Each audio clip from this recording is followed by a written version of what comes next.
시편입니다. 시편 1편이랑 시편 150편 두 편을 제가 여러분들을 위해서 읽어드리겠습니다. 시편 1편, 시편 150편입니다. 먼저 시편 1편입니다. 하나님 말씀을 들으십시오. 복 있는 사람은 악인들의 꾀를 따르지 아니하며 죄인들의 길에 서지 아니하며 오만한 자들의 자리에 앉지 아니하고 오직 여호와의 율법을 즐거워하여 그 율법을 주야로 묵상하는도다.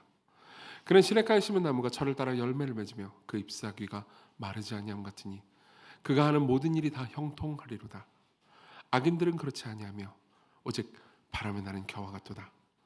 그러므로 악인들은 심판을 견디지 못하며 죄인들이 의인들의 모임에 들지 못하리로다. 무릇 의인들의 길은 여호와께서 인정하시나 악인들의 길은 망하리로다. 아멘. 그리고 150편입니다. 150편 역시 제가 여러분들을 위해서 읽어드리겠습니다. 할렐루야. 그 성소에서 하나님을 찬양하며 그 권능의 궁창에서 그를 찬양할지어다. 그의 능하신 행동을 찬양하며 그 지극히 위대하심을 따라 찬양할지어다. 나팔 소리로 찬양하며 비파와 수금으로 찬양할지어다. 소고치며 춤추어 찬양하며 현악과 퉁소로 찬양할지어다. 큰 소리 나는 제금으로 찬양하며 높은 소리 나는 제금으로 찬양할지어다. 호흡이 있는 자마다 여호와를 찬양할지어다. 할렐루야. 네. 아멘. 네. 또 여기 물레에서는 오랜만에 제가 또 기도인들 하네요. 기도하러 오셨죠, 다? 그렇죠? 맞나요? 네. 좀 대답을 해주시면 감사합니다. 네. 네, 감사합니다. 제가 오늘 또 관종력이 충만한 날이라서. 이제 기도를 하러 오셨는데 사실 그러니까 삶을 살다 보면은 어떻게 삶을 잘 살 것인가에 관한 답은 결국은 그러니까 기도에 있는 것 같습니다. 그건 답이 없다라는 말과 비슷하기도 합니다. 그러니까 기도가 답이다라는 말은 우리가 어떤 일들을 해가지고 어떤 메커니즘이 끝나면 그 결과 어떤 것을 얻게 된다가 아니라는 거죠. 우리는 삶을 공학적으로 항상 접근하려고 하거든요. 그래서 여러분들이 뭐 나쁘다는 건 아닌데 그러니까 자기 개발 같은 거 유튜브 혹은 책 이런 것들을 계속해서 보면 요런 일들을 우리가 이렇게 하면은 이렇게 될 것이다. 그런 것들 되게 많이 배우잖아요. 그리고 삶의 많은 부분들이 그걸로 설명이 되거나 해결이 되기도 하죠. 근데 이제 진짜 삶의 거대한 부분은 그렇게 해결되지 않죠. 뭐 이제 지금 청년들이 많으니까 어떻게 느끼실지 모르겠는데 자녀 양육 이거 뭐 답이 뭐가 됩니까? 그렇죠? 인간관계 여러분 뭐 어떻게 하면은 처세술대로 잘 행동하면은 뭐 친구들을 잘 뭐 사귈 수 있고 뭐 이거 되냐고요. 제가 요즘 제일 안쓰럽게 여기는 것 중에 하나가 청년들 중에서 가깝게 지내는 청년들이 있는데 그 청년들 중에서 이제 연애를 너무 하고 싶어하는 분들이 많이 계시잖아요. 근데 그렇게 이제 저한테 들켰는데 유튜브 연애 채널을 그렇게 보더라고요. 요즘 그런 거 왜 이렇게 많아요? 예. 그래서 이제 뭐 어떻게 하면 연애를 할 수 있다, 뭐 어떻게 하면 남자의 혹은 여자의 마음을 사로잡을 수 있다 이런 것들이 있던데 메커니즘으로 안 되죠. 너무 마음이 아파 진짜. 이거 웃을 일이 아니야. 예. 솔직히 제가 오늘 주일이 아니라서 좀 편해가지고 얘기하는 건데요. 진짜 진지하게 주일날 그 예배 끝날 때 광고 때 그 결혼 광고 없애버릴까 생각만 했다고. 생각만. 진짜 고민이 돼요. 왜냐하면 하여튼 그렇잖아요. 뭔 소리인지 아시겠죠? 넘어갈게요. 그냥 쓸데없는 소리니까. 그게 이제 그게 어떤 공식으로 되냔 말이죠. 그건 공식으로 안 된단 말이에요. 그러니까 기도를 한다는 것은 삶이 우리가 공식으로 안 된다, 삶이 답이 없다, 기도가 답이다라는 말은 그러니까 삶이 우리 인간의 어떤 방식으로 답이 없다라는 것을 고백하는 한 가지 형태인 거죠. 그런 의미에서 저는 시편을 좀 이제 생각해 보려고 합니다.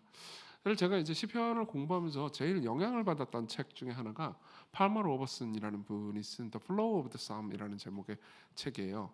그러니까 시편의 흐름 뭐 이런 내용이죠. 이 책의 주제는 간단합니다. 뭐냐면은 우리는 150개의 별도의 시들이 서로 이야기나 상관관계가 없는 시들이 있다고 생각을 하지만 절대 그렇지 않다는 거예요. 1편부터 150편까지 상세하게 그 각자가 그러니까 겉으로 볼 때는 잘 드러나지 않지만 내용을 상세하게 살펴보면 그 안에 흐름이 존재하고 하나의 거대한 이야기가 존재한다라는 거죠. 꽤나 두꺼운 책이었는데 굉장히 재미있게 읽었습니다. 왜냐하면은 거기 있는 모든 주제들이 다 엮여서 그러니까 이 돌아올 메시아 왕 그리고 그 왕이 완벽하게 우리를 위해서 율법을 지키고 우리를 구원하신다라는 내용이 가득 차 있거든요. 그런 의미에서 저는 그 책을 되게 즐겁게 읽었습니다. 그리고 정말 많은 학자들이 시편을 읽을 때는 그런 방식으로 읽어야 한다고 주장을 해요. 1편부터 150편이 별도로 따로 묶여져 있는 시가 아니다. 하나의 시다. 그리고 여러분들이 시편을 보잖아요. 그러면 대부분이 이제 기도라는 것을 알게 되죠. 그러면 그걸 통해서 우리는 그러니까 시편 각 편들을 보면서 우리가 기도를 배우고 그걸 따라하면서 기도를 할 수도 있지만 전체 이야기를 염두에 두고 우리가 하나님 앞에 나아가서 기도를 할 수도 있다. 이렇게 볼 수 있겠죠. 그래서 제가 이제 1편이랑 150편을 읽었잖아요. 그래서 각 편을 아주 상세하게 살펴보진 못할 겁니다. 그렇지만은 1편과 150편 그리고 나머지 이제 2편부터 149편까지의 이야기가 있겠죠. 그렇죠? 그래서 그 전체를 통해서 시편이 우리에게 뭘 말해 주는가? 그리고 우리가 기도할 때 무엇을 붙잡을 수 있는가를 좀 생각을 해보려고 해요. 그래서 이제 설교를 이렇게 하겠습니다. 첫 번째로는 시편의 기도의 시작입니다. 1편 이야기를 잠깐 할 거예요. 그리고 두 번째로는요, 기도의 중간이겠죠, 그렇죠?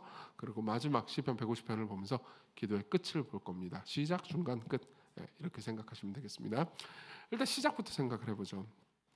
아까 읽었지만 시편 1편은 이제 하나님의 말씀을 묵상하고 그 말씀의 주야로 잠긴 사람들, 그 사람이 복되고 행복하다라는 이야기입니다. 그래서 시편 1편을 자세히 보잖아요. 그러면은 두 삶을 대조합니다. 의인의 삶과 악인의 삶, 복 있는 사람과 악인의 삶, 이 두 개를 계속해서 대조를 해요. 그래서 차이는 이제 여러 가지가 있지만 제일 중요한 건 하나님의 말씀을 묵상하고 그 말씀을 따라서 살아가는 사람들, 그 사람들이 이제 복 있는 사람, 행복한 사람, 의인이라는 거죠. 근데 이제 하나님의 말씀을 거절하고 그 말씀과 상관없이 살아가는 삶이 악인의 삶이다. 그리고 결국 그들은 뿌리를 내리지 못한다. 그러면서 이렇게 얘기해 줍니다. 하나님의 말씀을 따라서 묵상하는 사람들은 뿌리를 내리면서 시절을 쫓아 열매를 맺는다. 시절을 쫓아 열매를 맺는다라고 말해요. 반드시 열매를 맺는다라는 의미죠. 그렇죠? 그렇지만 또 시절을 쫓아 열매를 맺습니다. 그러니까 겨울 같은 때는 열매를 전혀 안 맺고 완전히 죽어버린 것 같은 느낌이 드는 그 시절도 있을 거예요. 그렇지만 겨울이 지나고 봄이 되고 그리고 싹이 움트고 시간이 지나가지고 가을이 되잖아요. 그럼 풍성한 열매를 맺는 시즌이 있다는 거죠. 반드시 살아있는 존재는 그렇게 됩니다. 그렇지만 말씀 안에서 살아있지 않은 존재들 있잖아요. 그런 존재들은 어디에 뿌리를 내리지 못해요. 그리고 바람에 나는 겨와 같도다. 이렇게 이야기를 하는 거죠. 아까 제가 말씀드렸던 팔머 로버스는 이렇게 이야기를 해줍니다. 이게 기도의 시작입니다. 이걸 염두에 두는 게 기도의 시작입니다라고 이야기를 해줘요. 그게 무슨 말이냐면 우리가 항상 기도를 할 때는 하나님의 말씀부터 출발해야 된다는 거예요. 그러면서 이렇게 우리가 이걸 적용할 수도 있을 것 같습니다. 우리가 하는 항상 기도는 기도 이전에 하나님의 말씀을 생각하고 묵상하면서 출발해야 된다고요. 중간에 있는 수많은 기도들이 있단 말이에요. 시편에 보면 굉장히 많은 기도들이 있지만 그 모든 기도는 하나님의 말씀을 반영합니다. 특별히 여러분들이 이제 시편을 자세히 보잖아요. 그럼 구약 성경에 있는 율법들, 특히 신명기에 있는 여러 말씀들 있잖아요. 그 말씀들을 많은 방식으로 인용하거나 인유해가지고 이야기를 펼치는 것을 알 수 있어요. 그럼 우리는 생각해 볼 수 있습니다. 왜 말씀에 반응해가지고 기도해야 되는가? 두 가지를 한번 좀 얘기해 보려고요. 첫 번째로는 여러분들의 마음을 따뜻하게 데피기 위해서죠. 실제로 기도를 할 때 우리는 보통 기도를 할 때 막 이렇게 마음이 뜨거워지고 그리고 몰입하게 되고 그렇지 않잖아요. 그 이제 이유가 뭐냐면 하나님의 말씀과 더불어서 그러니까 충분히 빠져 있지 않기 때문입니다. 실제로 기도를 하는 정말 많은 사람들이 기도에 대해서 항변하는 내용 중에 하나가 나만 말하는 것 같지 하나님 무슨 뭐 얘기를 해주는 것 같지가 않다. 나만 이야기를 하는 것 같으니까 이게 무슨 그냥 종교 의식 같고 실제로 하나님과 소통하고 교제하지 않는 것 같다라고 이야기를 합니다. 그거는 그러니까 하나님의 말씀인 성경을 충분히 묵상하고 그 묵상 가운데서 내가 지금 하나님께서 나한테 이렇게 말씀하시는구나 라는 것을 경험하지 못한 상태에서 너무 빨리 내가 하고 싶은 말만 쏟아내고 끝내기 때문이에요. 그런 기도를 할 때도 뜨거워질 때도 있습니다. 왜냐하면 지금 내가 내뱉는 기도 제목이 너무 절실할 때가 있을 수 있잖아요. 너무 아프고 너무 힘들고 그리고 정말 무언가를 간절히 원할 때는 막 쏟아내요. 근데 쏟아내도 깊이 오래 기도를 못하는 가장 큰 이유는 그 말씀에 반응하는 방식으로 기도하지 않기 때문이에요. 사실 묵상은 성경 공부하고 다릅니다. 예. 묵상은 뭐라고 해야 될까요? 성경에 있는 모든 정보들을 이해하고 생각하고 적용하는 것 정도가 아니에요. 그걸 가지고 계속해서 마음을 데우는 과정입니다. 예전에 제가 한번 설교 때 인용했는데 그 리처드 백스터라는 분이 그러니까 이 묵상에 대한 좋은 글을 쓴 적이 있거든요. 근데 이분이 묵상에 대해서 글을 쓸 때 되게 재미있는 예화를 하나 들어요. 두 명의 친구가 이제 서재에서 한 명은 책을 보고 있었습니다. 그래서 뭐 이렇게 벽난로를 따뜻하게 데펴놓고 혼자 책을 보고 있었어요. 완전히 책에 몰입한 상태입니다. 문제는 뭐냐면 이렇게 거미 하나가 타란툴라 같은 거 있죠. 털 복실복실. 잠깐 상상해 보세요. 그리고 복실복실이가 막 이렇게 여기를 타고 이제 소매를 타고 이렇게 오고 있는 거예요. 근데 이제 이 책 읽는 친구는 너무 빠져가지고 전혀 무슨 타란툴라가 오든 말든 신경 안 쓰고 있었어요. 근데 이제 다른 옆에 있는 친구가 그걸 본 거죠. 그걸 보고서 야, 그 털이 복실복실하고 흉측한 거미가 네 팔을 타고 어깨로 점점 기어오르고 있어라고 이야기를 했어요. 근데 이제 이 친구는 그걸 다 알아들었어요. 못 알아들은 게 전혀 아니에요. 알아들었는데 여기 책에 너무 몰입해가지고 그래? 알았어. 그리고 계속 책을 읽었어요. 그럼 이제 상대방 친구는 어떻게 했어요? 미쳤나? 있을 거 아니에요. 여러분들 같으면 어떻게 하겠어요? 그래 이제 거미에 찔려 죽어라 이러진 않을 거 아니에요. 내가 사랑하는 친구인데 그렇죠? 한 번 더 소리를 치겠죠. 한 번 더 소리를 치면서 야 흉측하고 털이 복실복실한 한 거미가 네 얼굴을 향해서 덮치고 기어오르고 있어 라고 하면 그 친구가 이렇게 대답을 하는 거예요. 거미가 올라온다고? 거미가 올라온다고! 그러면서 으악! 떨어졌다고 보세요. 자, 이 친구가 뭐라고 반응을 했냐면 거미가 올라온다고 첫 번째 문장을 얘기했죠. 근데 그 다음에는 으악! 거미가 올라온다고! 그러면서 두 번째 문장을 얘기합니다. 자, 리처드 백스터는 이렇게 얘기해 줍니다. 첫 번째 문장은 정보는 파악했지만 묵상이 안 된 상태예요. 두 번째 문장은 정보를 파악한 동시에 묵상이 된 상태라는 거죠. 이게 묵상이라는 거예요. 성경에 있는 어떤 말이 단순히 말이 아니고 여러분들이 그 말을 붙들고 와 이게 진실이구나 라고 생각하면서 내 영혼을 뒤흔드는 상태, 그게 묵상이고 그리고 그 상태에서 반응하는 기도만이 뜨겁고 열렬하고 깊은 기도를 할 수 있다는 거죠. 시편이 이렇게 많은 이유는 그렇게 다양한 시인이 하나님께 올려드리는 기도와 더불어서 그 안에 말씀이 충만하게 있거든요. 그래서 묵상된 사람의 기도가 어떤 것인지를 설명해 주는 거죠.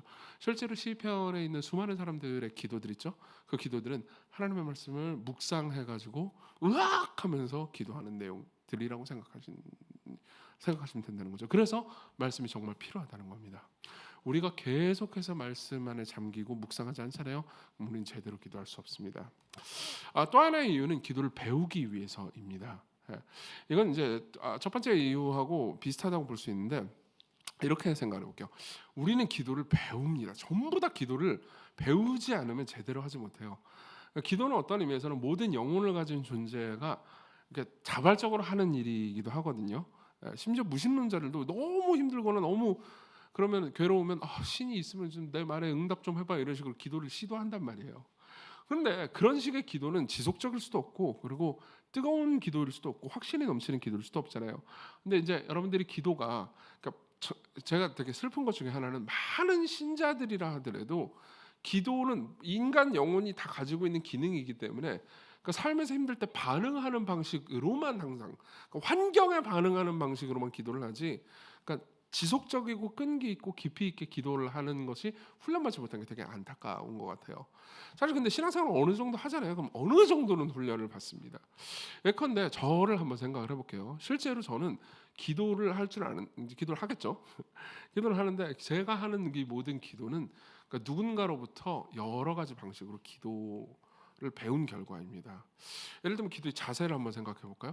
뭐 제가 기도하는 걸 보신 적이 있는지 모르는데 제가 기도할 때 앉아서 기도할 때 어떤 자세로 기도하는지 혹시 아시는 분 계세요? 모르시죠? 그렇죠. 굳이 제가 뭐 기도하는 걸 뭐 여러분들이 뭐 볼 필요가 있겠습니까? 현재 아나? 몰라요? 예. 제가 기도를 할 때 앉아 있을 때는 나중에 보지 마세요. 저는 허리를 굽혔다 폈다 하면서 기도해요. 이렇게. 이렇게 기도해요 항상. 특별히 제가 뜨겁게 기도할 때는 이게 각도가 더 강력해집니다. 이렇게. 왜 그럴까요? 서서 기도할 때도 마찬가지예요. 서서 기도할 때도 서서 기도한 건 본 적 있을걸요? 서서 기도할 때 그러면서 또 이렇게 그때도 약간 이제 굽혔다 폈다 이렇게 한단 말이에요. 제가 왜 그렇게 기도하는지 아세요? 저 옛날에 다녔던 목사님 그렇게 기도했거든요. 옛날에 다녔던 제가 이제 청년 시절에 다녔던 교회 목사님이 그렇게 기도했어요. 그럼 기도 시간에 너 기도 안 하고 그냥 목사님 기도만 받냐? 그렇지 않죠. 그러니까 보통은 목사님이 그렇게 기도하잖아요. 그럼 성도들은 목사님이 이렇게 기도하거라. 기도를 할 때는 반드시 이렇게 해야 된다라고 가르쳐주지 않아도 그냥 그런 것 같다 그러면서 해요. 모두가 그러진 않았죠. 근데 많이들 그랬습니다. 저도 그랬죠. 그리고 이제 제가 뭐라고 해야 될까? 그러니까 이제 옛날에는 이런 식으로 기도를 많이 했는데 기도를 할 때 이런 기도에 익숙한 분들도 있을 거예요. 그러니까 기도를 할 때 이렇게 찬양을 막 하면 찬양 끝나고 나면 이제 인도자가 자 다 같이 이렇게 하면서 같이 간절히 주님의 이름을 부르고 주님의 이름을 3번 부르고 기도합시다. 주여 주여 이거 알죠? 주여 삼창 그렇죠? 저는 그거 완전히 익숙해진 사람이에요. 물론 제가 지금 못해요. 그 주여 삼창을 끌어내는 건 못하겠어요. 왜냐면 나는 옛날에 교육자가 아니었어. 그래서 이거는 못하는데 누가 이거 해주면 맨 앞에서 단전에서 올라오는 그거 있잖아요. 주여 이거 그거 할 수 있어요. 제발 누가 좀 진짜 이따 내가 해봐야지. 못하면 못한다 뭐라 하지 마세요. 근데 그러니까 이제 그게 그러니까 이제 그러다가 왜 안 하게 됐냐면 안 하게 된 것도 재밌는 건데 그런 기도를 하다가 보면 가끔 이게 이제 진정성이 없다고 느껴질 때가 있어요. 뭐냐면은 아니 무슨 그렇게 소리 지른다고 주께서 뭐 귀가 먹으신 것도 아니고 우리가 그냥 그러니까 깊이 하나님을 알고 하나님을 아는 지식 안에서 올바르게 기도를 하는 게 아니고 그냥 소리만 지른다고 그게 기도인가 그런 생각 들 수 있잖아요. 그런 데다가 제가 이제 신학 같은 것들을 쭉 공부를 하면서 신학 공부를 열심히 하면 좀 사람이 지적으로 변한단 말이에요. 근데 이제 지적으로 변하면서 종종 이제 기도를 그렇게 뜻 모르게 그냥 막 소리만 질러대는 기도는 나쁜 기도다 그런 것들을 배우게 된단 말이에요. 그러면 이제 그렇구나 그러면서 진정성 있는 기도를 하면 되겠구나 그렇게 하면 되잖아요. 근데 주여 삼창 나쁜 거구나. 그리고 그런 거 하면 안 된다. 그럼 생각해보세요. 주여 삼창 나쁜 거구나 그걸 배우고 나서 주여 삼창을 안 하면서 그다음 진정성 있는 기도를 더 잘하게 되겠죠? 그럴 리가요. 둘 다 안 해버리는. 그래서 그냥 뭔가 기도가 이렇게 깊은 그게 없었어요. 그리고 사실 그러니까 이런 것도 있는 것 같아요. 이건 추측이에요. 다 추측인데 이 우리나라에도 이제 예전에는 막 이렇게 막 주여 삼창을 많이 했는데 이제 한 2, 30년 전부터 젊은 이제 기독교 청년들이 외국에 가서 공부를 되게 많이 했단 말이에요. 그래서 이제 박사학위 따오고 막 그래가지고 한국 교회를 이끌어가고 계신데 이 외국 같은데 가면은 주여 삼창 이런 그런 거 없는 거 아시죠? 실제로 이렇게 다 같이 통성으로 기도하는 것도 없는 문화들도 되게 많아요. 뭐 우리나라 사람들은 이제 영국이나 미국이나 뭐 네덜란드나 이런 데 가가지고 이제 공부를 하는데 거기 가면 이제 한 명씩 돌아가면서 기도를 하거나 뭐 그런 경우도 많단 말이에요. 근데 약간 그런 게 있어요. 우리나라 사람들은 아직도 마음속에 좀 사대주의가 있어가지고 우리나라는 하는데 딴 데는 안 하는 게 있으면 우리가 하는 게 나쁜 것처럼 느낄 때가 있어요. 그렇지 않거든요. 그러다 보니까 이제 가가지고 여기는 이렇게 뭐 그렇게 뭐 이거 기도 안 하네 막 이거 새벽 기도도 안 하는 데 많단 말이에요. 그러니까 이런 거 안 하네 우리가 잘못했나 보다 그러면 와가지고 이건 잘못하는 거다라고 생각을 많이 했던 것 같아요. 근데 제가 최근에 들은 바로는 이게 요즘 K 열풍이 엄청나잖아요. 그래서 뭐 K 푸드나 K 팝 이런데 K 프레이어 해가지고 진짜로 제가 들었어요. 미국에서도 이게 약간 이게 빡센 기도 있잖아요. 이게 열풍이래요. 진짜로 미국 그냥 현지인 기도. 그래서 저는 뭐 본 적은 없는데 잠깐 상상하니까 되게 웃긴 거예요. 롤드 이거 3번 하는 건가? 지금 뭐 하여튼 그랬는데 제가 하고 싶은 얘기는 이겁니다. 그러니까 결국은 우리가 모든 과정 중에서 배운 것이 습관화되고 습관화된 것을 통해서 습관만 남는다면 잘못된 건데 그 습관의 그 형성 가운데서 하나님을 알고 만나는 경험들을 하게 된다는 거죠. 예. 그러니까 다시 한번 말씀드리자면 이런 겁니다. 뭐 주여 삼창을 해야 더 좋은 기도다, 아니면 그렇지 않으면 나쁜 기도다, 이런 형식에 관한 이야기가 아니라는 거죠. 우리는 항상 기도를 배우는 존재라는 거죠. 그리고 그 배움을 통해서 기도에 익숙해지고, 그리고 그 익숙한 상태에서 이제 하나님을 만난다는 거예요. 그럼 항상 우리는 어떤 방식으로 기도에 익숙해져야 되냐? 하나님의 말씀이 먼저 있고, 그리고 거기에 대해서 반응하는 방식으로 익숙해져야 된다는 겁니다. 예. 그 저기 응답하는 기도라는 제목의 책이 있습니다. 유진 피터슨 목사님 쓴 책이고, 저는 이게 이제 시편에 관한 기도 책이거든요. 근데 거기에 있는 내용으로 되게 많은 영향을 받았습니다. 거기 보면 이런 표현이 있어요. 들어보십시오. 종교적 자아를 만족시키고 열정적인 갈망만을 배양하는 기도의 세계 속에서 시편은 일종의 각진 소박함으로 우뚝 솟아있다. 우리 자신에게, 원래 이렇게 시적으로 글 써요. 이분은 우리 자신에게만 맡겨진다면 우리는 우리가 듣고 싶어하는 것을 말하는 신에게 기도하거나 우리가 이해할 수 있는 하나님의 일부분에게만 기도할 것이다. 하지만 중요한 것은 우리에게 말씀하시는 하나님이 말씀하시는 모든 것에 대해 우리가 말하는 것이다. 다시 한번, 우리에게 말씀하시는 하나님이 말씀하시는 모든 것에 대해서 우리가 뭐예요? 대답하는 거라는 거죠. 그게 기도라는 거예요. 시편은 그 대화를 우리에게 훈련시킵니다. 실제로 기도를 하잖아요. 그리고 제가 기도 제목 같은 것들을 봤잖아요. 그럼 사람들은 그러니까 자기가 하는 말, 자기가 하고 싶은 말 외에는 잘 안 보이게 됩니다. 그럼 하나님의 입장이나 하나님께서 나한테 뭐라고 생각하시고 말씀하시는지를 항상 배제하고 기도를 하게 돼요. 그러니까는 기도가 티키타카가 왔다 갔다 하는 것처럼 느껴지지 않고 그냥 나 하고 싶은 일 좀 하다가 그냥 좀 졸리고 이렇게 되는 거거든요. 근데 계속해서 여러분들이 말씀을 붙들고 말씀을 묵상하고 그 말씀이 진짜 하나님께서 내게 지금 하시는 말씀이구나, 그리고 거기에 대해서 내가 합당하게 반응해야 하는구나, 이게 되지 않잖아요. 그럼 여러분들의 기도는 계속해서 메마르고 시들시들해질 겁니다. 그리고 기도회에서 막 뜨겁게 뭔가 분위기를 만들어주는 방식이 아니면 기도를 잘 못하게 되는 거죠. 예. 여러분들은 기도를 배우는 게 필요합니다. 그리고 그래야, 그러니까 기도를 할 때 복합적이고 다변적인 방식으로 깊이 생각하면서, 감정도 뜨겁게 하지만 이성도 분명하게 깊이 생각을 하면서 기도를 할 수 있어요. 실제로 기도 제목 같은 거 보면은 진짜 되게 안타까울 때가 많습니다. 예. 어떤 청년이 자기가 이제 연애하는 친구가 있는데 그 연애하는 친구하고 결혼을 너무너무 하고 싶어요. 근데 부모님 반대해요. 그래서 너무 고통스러워가지고 부모님 반대를 하지 않도록 간절히 기도하고 있는 그 상황에서 부모님은 자기 자녀가 절대 그 결혼을 하지 않도록 하나님께 간절히 기도해요. 그럼 어떻게 해야 돼 이걸? 그렇죠? 예. 그럴 때 우리는 이제 생각해야 되는 거죠. 나 하고 싶은 이야기, 기도만 막 쏟아내는 게 아니고 이 과정 중에서 하나님은 어떤 분이신지, 예. 그리고 하나님께서는 우리 가정, 우리의 삶, 우리 각자 개인에게 어떤 뜻을 가지고 계신지, 성경 전체는 우리에게 뭐라고 말하는지를 계속해서 끊임없이 생각하고, 그리고 읽고 묵상하고 하나님께서 그 말씀하시는 것에 반응하는 방식의 기도를 해야 된다는 거죠. 예. 그게 묵상부터 출발해야 되는 이유입니다. 말씀부터 출발해야 되는 이유입니다. 그게 기도의 시작이에요. 예. 자, 그럼 중간으로 넘어갑시다. 중간은 1편하고 150편에 있는 사이에 있는 모든 시들입니다.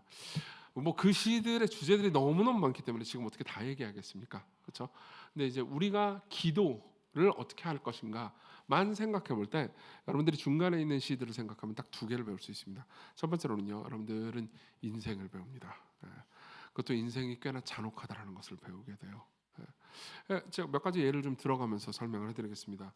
예컨대 시편 90편 9절부터 10절은 이렇게 말하고 있습니다.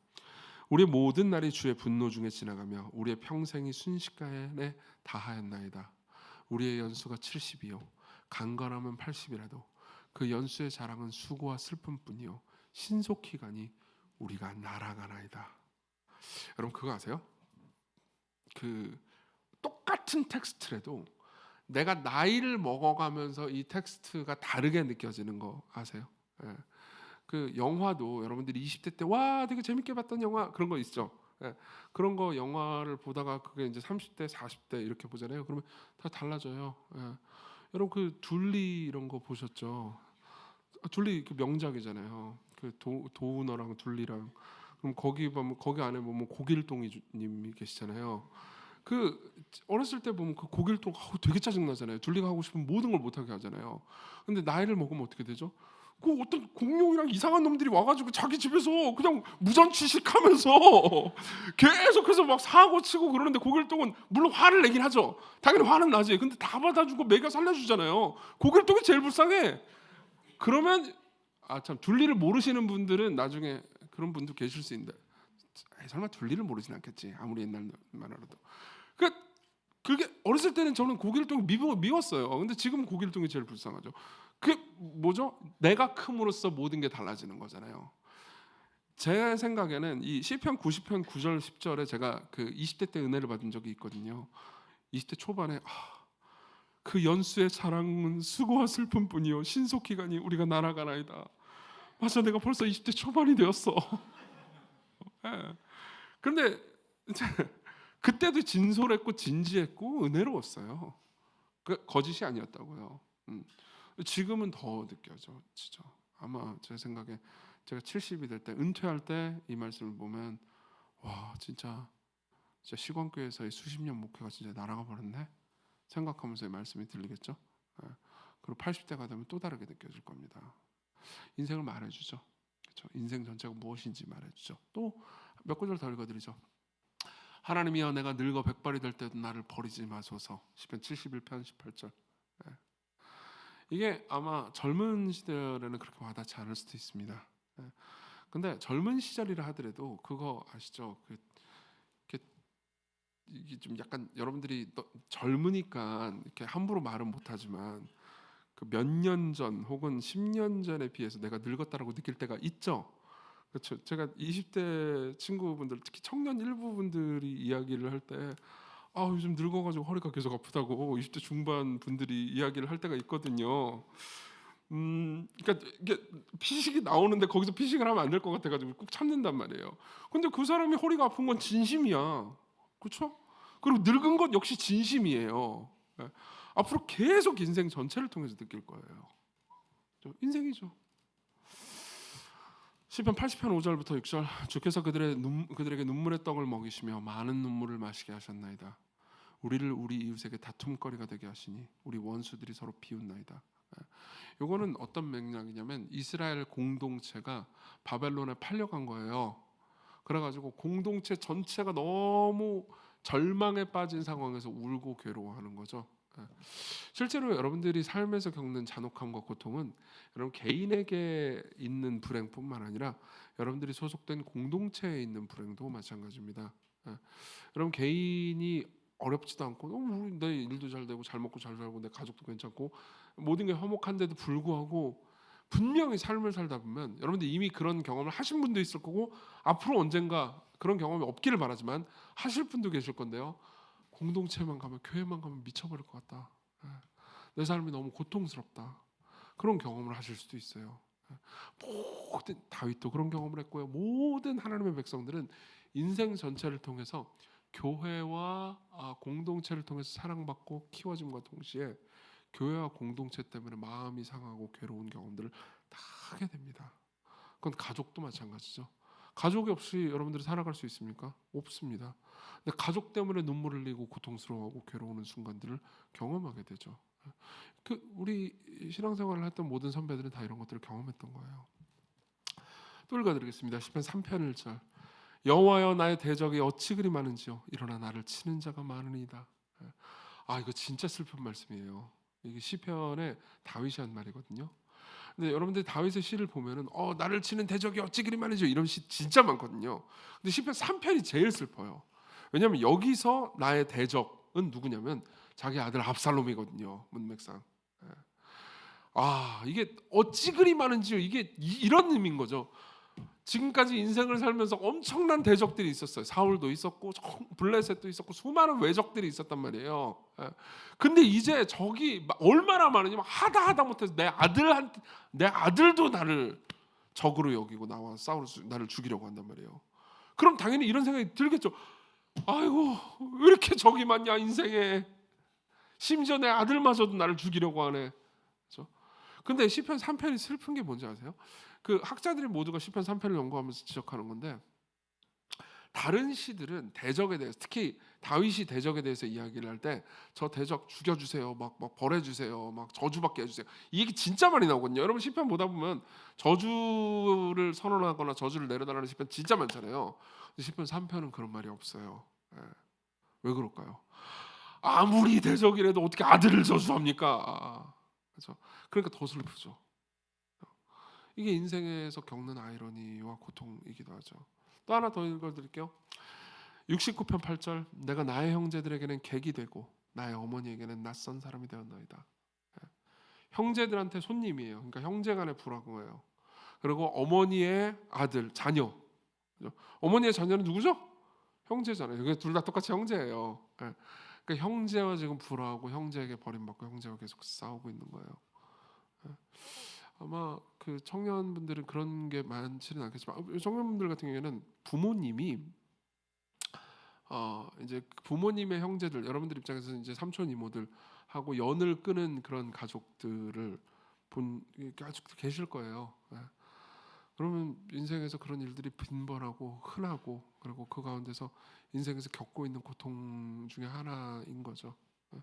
시편은 이런 것들 다 설명해 줍니다. 하나만 더 할게요. 6편 2절, 여호와여 내가 수척하였사오니 내게 은혜를 베푸소서.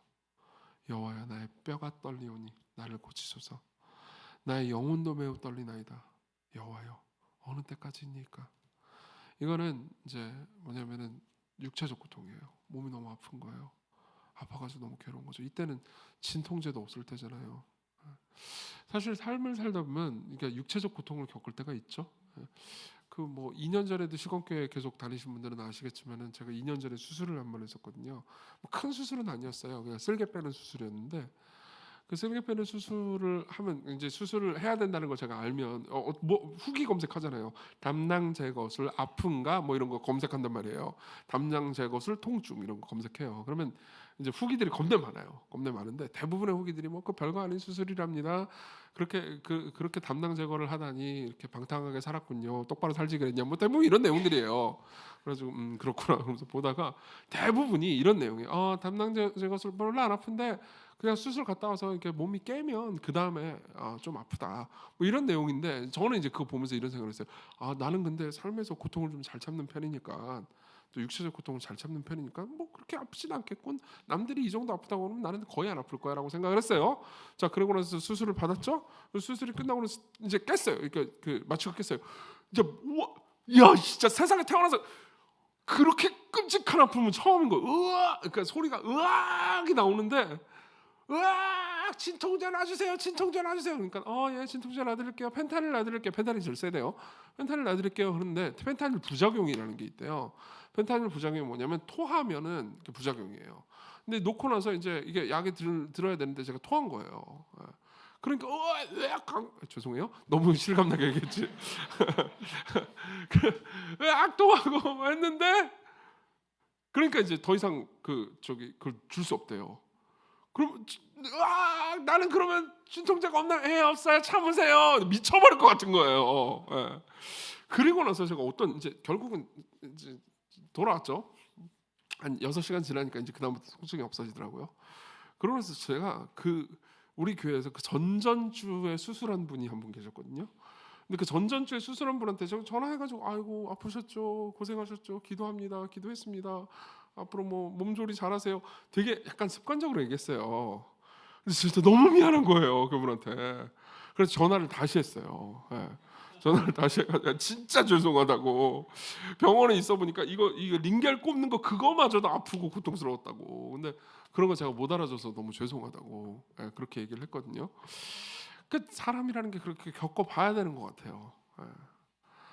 그리고 이 모든 것들을 좀 종합하잖아요. 그러면 우리는 이걸 알게 돼요. 우리가 삶에서 경험하는 모든 게 시편에 다 있습니다. 그리고 우리가 삶을 살다 보면 시편을 경험하게 되기도 하죠. 우리는 시편의 인간이 되어가는 거예요. 시편이 어느 정도로 삶에 대해서 정확하고 어느 정도로 적나라한지 아세요?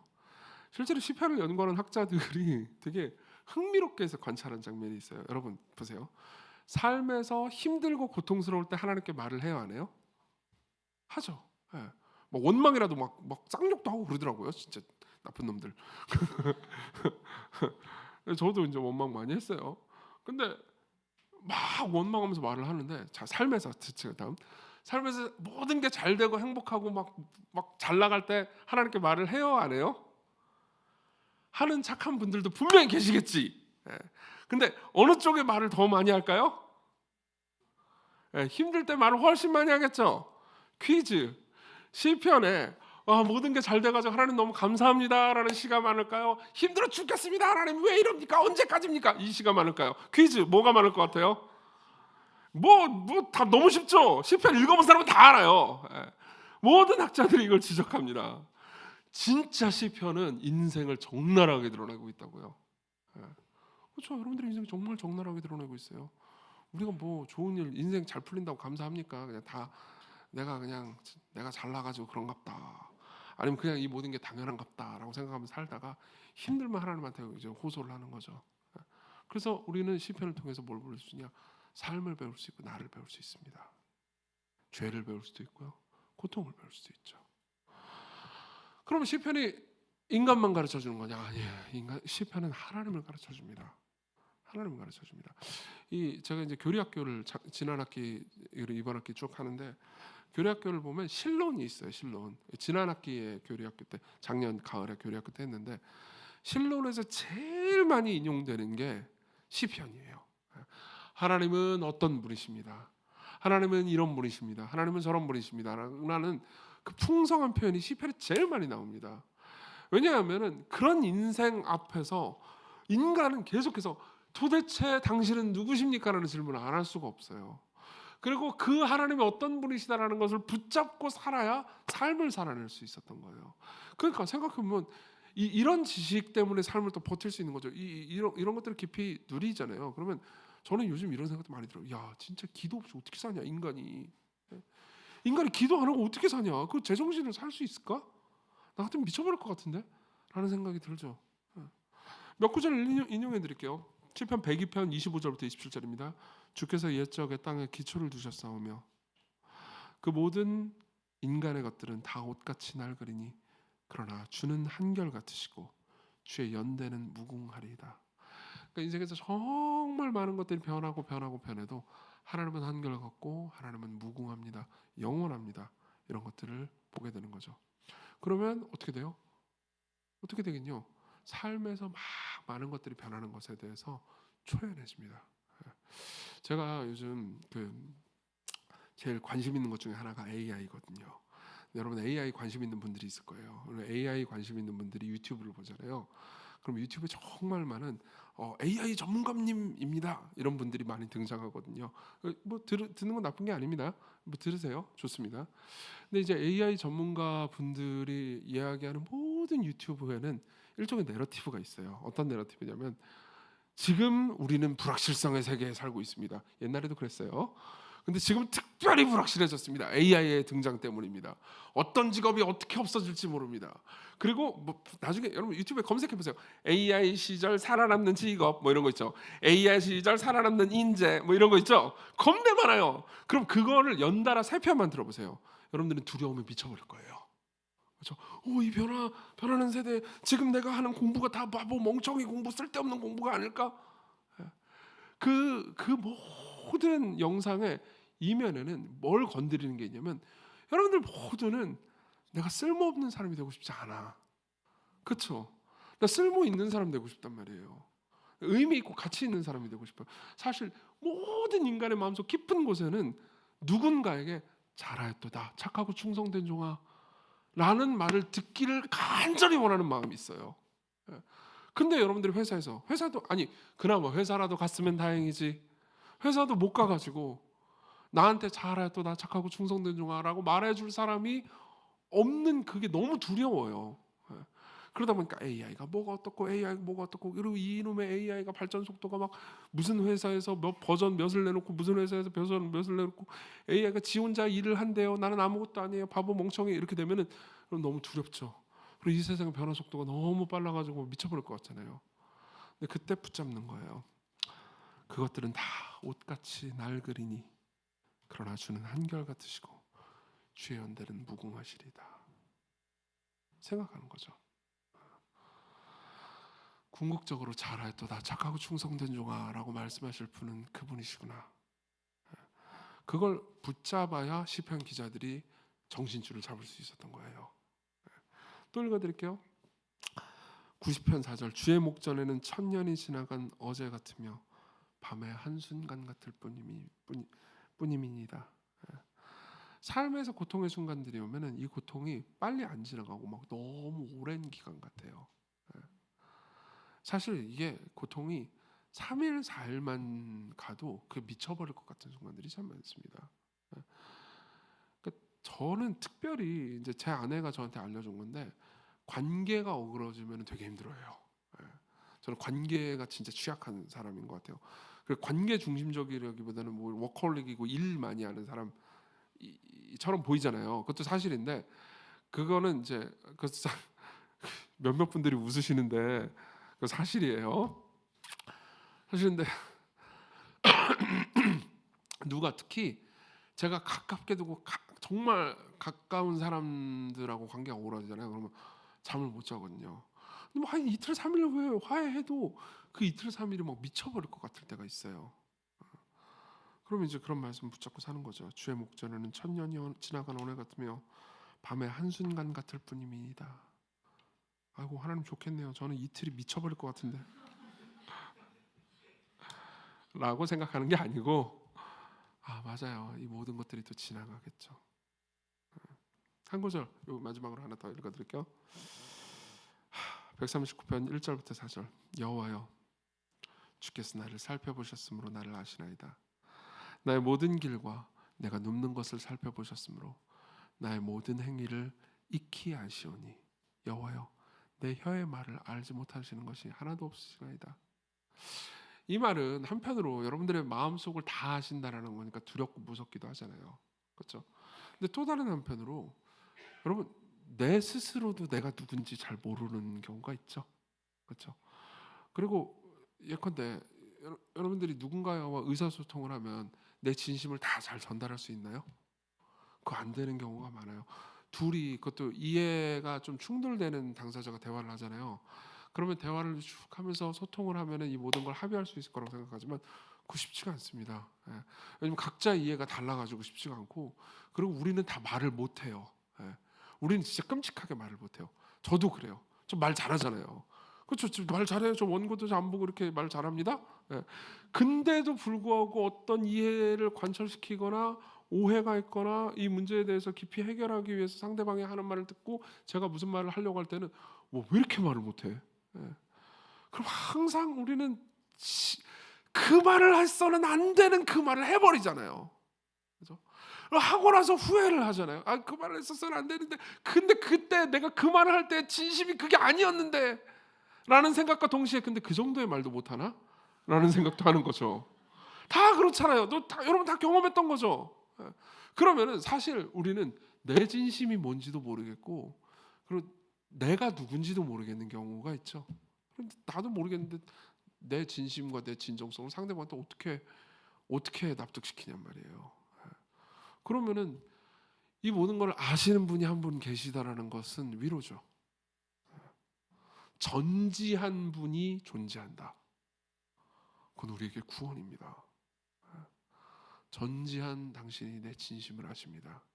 전 녀석의 진심도 아닙니다. 사실 우리가 싸울 일이 아니었을지도 모릅니다. 의사소통이 안 돼서 그런 거죠. 하나님 언젠가 우리가 웃고 서로를 용납하고 껴안는 순간을 주시겠죠. 시편에 나타난 하나님은 위대하고 거대하고 강력한 분입니다. 근데 믿을 수 없을 정도로 우리와 가까이 계신 분이시죠.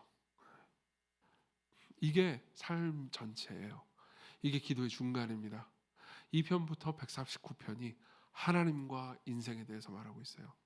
여러분들은 이 모든 시들을 보면서 기도하고 이 시를 생각하고, 이 시뿐만 아니라 이 시가 말해주는 성경 전체를 가지고 인간과 하나님을 계속해서 왔다 갔다 하면서 배우잖아요. 그러면은 여러분들은 비로소 그러니까 삶을 어떻게 살아가야 되고 어떻게 버텨가는지, 언어로 표현되는 방식으로 배우는 게 아니고 삶에 체화되는 방식으로 배워가는 거죠. 그럼 이렇게 됩니다. 여러분들은 항상 마음 가운데 인생의 잔혹함을 잘 마주하는 사람이 돼요. 인생의 잔혹함과 부조리함을 보면서 막 분노하고 막 모든 것을 다른 사람 탓하는 게 아니고 이 모든 것이 어쩔 수 없는 것이었고 우리의 인생 선배들도 겪었으며 우리의 후손들도 결국 겪을 일이구나 라는 것을 배우는 거죠. 자, 마지막 세 번째 기도의 끝입니다. 기도의 끝은 시편 150편입니다. 우리 시편 150편은 읽으면서 좀 설명해 드리죠. 다 시편 150편을 펴고 계실 겁니다. 할렐루야, 그의 성소에서 하나님을 찬양하며 그의 권능의 궁창에서 그를 찬양할지어다. 그의 능하신 행동을 찬양하며 그의 지극히 위대하심을 따라 찬양할지어다. 자, 1절은 뭘 의미하죠? 어느 곳에서나 하나님을 찬양하라 입니다. 그의 성소에서 권능의 궁창에서 모든 곳에서 그분을 찬양하라는 거고요. 2절은 뭐예요? 그분의 모든 행동으로 인해서 그분을 찬양하라는 겁니다. 3절 나팔 소리로 찬양하며 비파와 수금으로 찬양할지어다. 소고치며 춤추어 찬양하며 현악과 퉁소로 찬양할지어다. 큰 소리 나는 제금으로 찬양하며 높은 소리 나는 제금으로 찬양할지어다. 이건 모든 방법으로 찬양을 하라는 겁니다. 그리고 6절 이거 같이 읽읍시다. 6절 시작. 호흡이 있는 자마다 여호와를 찬양할지어다. 할렐루야. 이건 뭐죠? 모든 인간은 찬양하라 라는 거죠. 정리해 볼까요? 모든 장소에서 하나님의 모든 행동을 인해서 모든 방법으로 모든 사람들아 찬양하라 이러고 시편이 끝납니다. 그러면 이걸 단순히 명령하는 걸까요? 아니요. 이거를 시편 150편만 띡 보면은 명령하는 것처럼 느끼지만 시편 150편은 시편 146편부터 150편까지 이르는 이 긴 시의 마지막 부분입니다. 그럼 146편부터 150편은 어떤 시냐? 할렐루야라는 단어가 제일 많이 나와요. 할렐루야, 할렐루야. 그래서 할랄 시편이라고 부릅니다. 다 하나님을 찬양하라, 여호와를 찬양. 할렐루야가 여호와를 찬양하라는 의미예요. 여호와를 찬양하라, 여호와를 찬양하라, 여호와를 찬양하라는 말이 끊임없이 계속해서 나오는 거죠. 그럼 이 마지막이 중간의 모든 어려움과 고통과 인생의 괴로움 그 가운데서도 일하시는 하나님을 말했다면 이 마지막이 찬양으로 끝나는 건 뭘 의미하는 걸까요? 제가 아까 언급했던 그 유진 피터슨의 응답하는 기도에 보면은 이 시편 150편을 설명하면서 이런 이야기를 하는 게 나옵니다. 조금 길지만 제가 다 읽어드릴게요. 들어보세요. 우리가 제 아무리 고난당하고 회의에 빠지고 분노에 휩싸이고 절망과 회의에 빠져 어느 때까지입니까? 라고 질문한다 하더라도 기도는 종국적으로 찬양으로 발전된다. 모든 것은 찬양의 문지반을 향해 나아간다. 찬양은 기도의 완결편이다. 이것은 다른 기도는 찬양보다 열등하다는 말이 아니다. 잘 들으세요. 오히려 충분히 기도하면 모든 기도는 결국 찬양에 이른다는 말이다. 시편의 이러한 정교한 결론은 우리의 기도가 찬양으로 맞춰질 것이지만 적지 않은 시간이 걸릴 것이라는 것을 말해준다. 절대 서둘 일이 아니다. 어떤 기도가 할렐루야에 도달하기까지 수년이 혹은 수십 년이 걸릴 수도 있다. 모든 기도가 그때그때 하나같이 찬양으로 매듭되어지는 것은 아닐 것이다. 실제 대부분의 기도는 그렇지 않다. 시편이 진정한 안내자라면 말이다. 그러나 잘 들으세요. 그러나 기도와 기도하는 삶에는 결국 찬양이 끝이 된다. 여러분들이 계속해서 기도하잖아요. 그리고 계속해서 기도하는 삶을 살잖아요. 그럼 여러분들의 입에서 결국은 찬양이 터져나오는 순간이 생긴다는 거예요. 이 모든 것이 하나님의 일하심이었군요. 우리의 죄, 우리의 잔혹한 인생 가운데서도 하나님께서는 우리를 버리지 않으시고 결국은 하나님께서 이 모든 것을 선으로 바꾸셨군요. 성경에 보면 이런 이야기의 내용이 충만합니다. 창세기 50장이 어떻게 끝나나요? 당신들은, 형제들은 나를 죽이려고 했지만 하나님께서는 이 모든 것을 선으로 바꾸셔서 이같이 만민의 생명으로 구원하게 하셨습니다 라고 말하는 요셉의 찬양으로 창세기 50장이 끝나죠. 이런 이야기는 계속해서 성경에 나옵니다. 계속 좀 더 읽어드릴게요. 기도는 항상 찬양을 향해 가며 결국에는 거기에 도달할 것이다. 만일 우리가 기도 가운데 인내한다면, 웃고 운다면, 회의하고 믿는다면, 씨름하고 춤추고 그리고 또다시 씨름한다면 우리는 확실히 시편 150편에 이르러서 벌떡 일어나 앙코르 하면서 갈채를 보낼 것이다. 실제로 시편 150편을 연구하는 모든 학자들은 여기에 있어서 이게 인류가 결국 맞이하게 될 진실이라고 이야기를 해줍니다. 이유는 두 가지예요. 첫 번째, 여러분들이 창세기를 보잖아요. 그러면 악기들이 나오는 장면이 나와요. 몇 장인지 혹시 아시나요? 창세기 4장입니다. 창세기 4장을 보면 어떤 이야기가 있죠? 창세기 3장에 인간이 타락하죠. 창세기 4장에 형이 동생 죽이죠. 그리고 밑에 보면 아버지가 아들 죽이는 장면이 나와요. 그리고 그 밑으로 보잖아요. 그러면 그 이후에 인류의 문명이 발달하는데 막 기계 같은 것도 만들지만 악기도 만들어요. 근데 그 악기는 항상 하나님께서 주신 좋은 선물이지만은 어두운 음률, 인간의 고통과 슬픔의 음률만을 드러냅니다. 근데 어떤 학자는, 그러니까 패트릭 헨리 리어든이라는 학자인데, 이 사람은 이 시편을 상세하게 분석하면서 이렇게 얘기해줘요. 모든 악기는 결국 구속되고 우리의 그 목소리 있잖아요. 목소리뿐만 아니라 모든 악기가 결국은 해피엔딩의 노래를 부르게 될 날이 올 거라는 거죠. 그래서 이 모든 악기를 다 써놨다는 거예요. 이해되시나요? 악기가 되게 뭐 이렇게 많이 써놔 싶잖아요. 모든 악기는 구속받고 모든 악기는 결국은 해피엔딩을 노래할 겁니다. 시편 150편이랑 제일 많이 닮아 있는 성경이 있어요. 신약에. 여러분 신약 성경 퀴즈 한번 내볼까? 신약 성경에 할렐루야가 몇 번 나올 것 같아요? 그런 거 물어보지 마요. 한 번 나와요. 어디에 나올 것 같아요? 감사합니다. 이 눈치로 때려잡은 거죠. 요한계시록이에요. 요한계시록 19장에 보면은 이제 역사가 끝나고 그분이 모든 사람들을 구속하시고 하나님의 백성들이 하나님 앞에 찬양하는 장면이 나옵니다. 거기에 할렐루야가 또 등장해요. 거기에 악기도 등장합니다. 거기에 사람들이 많은 물소리 같은 노래로 하나님을 찬양하는 게 등장합니다. 시편 150편은 그런 의미에서 예언인 거예요. 당신이 기도하고 계속해서 기도하는 삶을 산다면 당신의 입술에서 결국 찬양이 터져나오는 그날이 올 겁니다. 계시록은 그날이 이렇게 올 겁니다 라고 말해주는 거죠.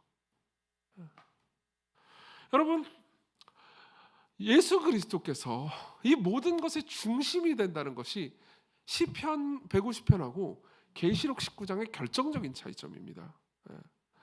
나중에 지금 시간이 많지 않고 그런 데다가 이게 지금 설명하려면 너무 복잡하기 때문에 다 설명할 수는 없지만 나중에 여러분들이 시간을 내서 시편 150편을 한번 읽어보고 계시록 19장을 읽어보십시오.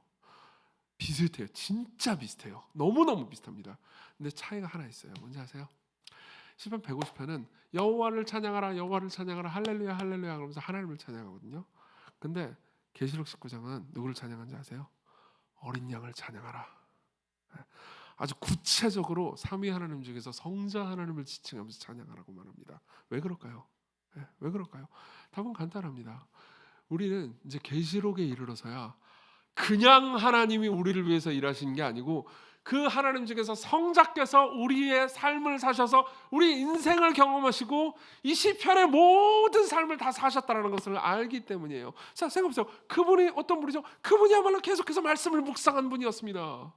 그분이야말로 주야로 하나님의 말씀을 묵상하셔서 어느 정도까지 묵상하시냐면 십자가상에서도 시편 22편을 부르짖으면서 나의 하나님 어찌하여 나를 버리셨나이까? 내가 목마르다. 이거 다 시편에 나오는 말씀들이거든요. 시편을 생각하고 묵상하면서 하나님의 말씀에 집중했던 분입니다. 이상한 놀라움은요 이런 거죠. 구약성경에 분명히 시편 1편을 이렇게 말하고 있거든요. 그 말씀을 계속해서 묵상하는 사람들은 시절조차 과실을 맺고 열매 맺고 정말 행복한 사람이 된다고요. 근데 예수님은 어떻죠? 하나님께 버림받습니다. 즉 성경 전체를 통해서요 하나님의 말씀을 묵상했는데도 불구하고 바람에 나는 겨가 되신 유일한 사람이죠. 예수님은요. 그리고 그분은 계속해서 애통하고 슬퍼하고 괴로워하셨습니다. 히브리서 5장 7절에 보면 그는 육체에 계실 때 자기를 죽음에서 능히 구원하실 이에게 심한 통곡과 눈물로 간구와 소원을 올리셨다라고 말하거든요. 근데 저는 이게 육체에 계실 날에 심한 통곡과 간구와 소원을 올렸다는 말을 그냥 겟세마네 장면이라고만 생각했어요. 근데 실제로 육체에 계실 때라고 번역된 이 때는 복수형이더라고요. 단수가 아니에요. 한 번 있었던 일이 아니라는 거죠. 심한 통곡과 눈물로 하나님께 간구와 소원을 올린 날들이 그분의 삶 전체에 되게 많았던 거예요. 자 보세요. 그분이 시편을 살아내셨죠? 그렇죠? 그분은 계속해서 시편을 부르셨습니다. 실제로 아우구스티누스는요 이렇게 말한 적도 있어요. 예수 그리스도야말로 시편의 가수시라고요.